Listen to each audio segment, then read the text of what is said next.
Clara Dixon was a quiet, hard-working college student working part-time at McDonald's on Elmwood Avenue. She didn't seek attention, always preferring to let her actions speak for themselves. On a calm Wednesday afternoon, that very trait would lead her into an unforgettable encounter. Barron Trump, the youngest son of Donald Trump, walked into the restaurant. Clara noticed him immediately. He looked out of place, slightly uncomfortable. As he went to pay for his meal, he fumbled through his pockets, his face falling as he realized his wallet was gone. Without a second thought, Clara swiped her own debit card and paid for his meal. She handed him his tray with a smile and whispered, "Don't worry about it." Barron, surprised, gave a small nod of gratitude but didn't say much. Clara didn't press him for an explanation. To her, it was just the right thing to do. No fuss, no attention. What Clara didn't know was that her small act of kindness was about to create ripples that would reach all the way to Mar-a-Lago. Weeks later, Barron recounted the story of the young woman who helped him to his father, President Donald Trump. Barron spoke highly of Clara. "She's a wonderful person," he said, and the story stuck with Trump. A small kindness, so simple yet so profound, didn't go unnoticed. Trump's interest piqued, and he immediately asked, "What's her name?" "Clara Dixon," Barron replied. "She works at the McDonald's on Elmwood Avenue." Trump thought for a moment before he made a decision. "We're going to pay her a visit," he declared, a plan forming in his mind. His team sprang into action to make it a surprise, with Trump insisting on keeping it low-key, though a visit from the President of the United States would hardly stay under the radar. When the day arrived, Clara had no idea what was about to unfold. She was busy with the lunch rush when a sudden hush fell over the restaurant.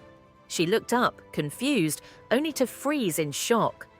A convoy of black SUVs had pulled into the parking lot, and Donald Trump himself walked through the door, flanked by his security team. A gasp swept through the restaurant. Clara stood frozen, unsure of what to do. Trump's voice cut through the silence. "Is Clara Dixon here?" All eyes turned toward her as she slowly stepped forward, her apron still covered in flour.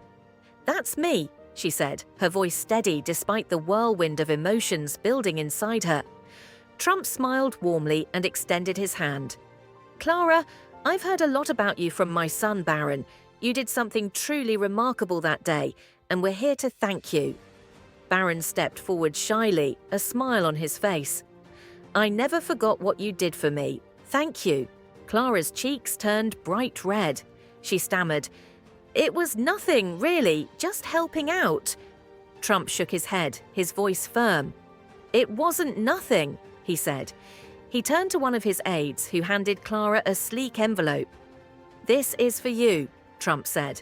"We want to make sure you have every opportunity to achieve your dreams." Inside the envelope was a scholarship to cover Clara's remaining college expenses, along with a heartfelt note from Barron. The room erupted in applause, and Clara stood in stunned silence, tears welling up in her eyes. "I don't know what to say," she murmured, overwhelmed by the gesture. Trump chuckled, his voice kind. "Just keep being the wonderful person you are. That's more than enough." As the convoy left, Clara stood in the doorway, clutching the envelope, surrounded by congratulatory customers. The excitement in the air was palpable. But in her heart, Clara knew that this wasn't just a reward. It was a powerful reminder that even the smallest acts of kindness could create ripples far beyond anything she could have imagined. Her life had just changed in ways she never expected. And it all started with a simple, selfless act of compassion. And that, as they say, is where the story ends. Thank you for watching. If you enjoyed the story, don't forget to like, share, and subscribe for more inspiring tales. Have a great day.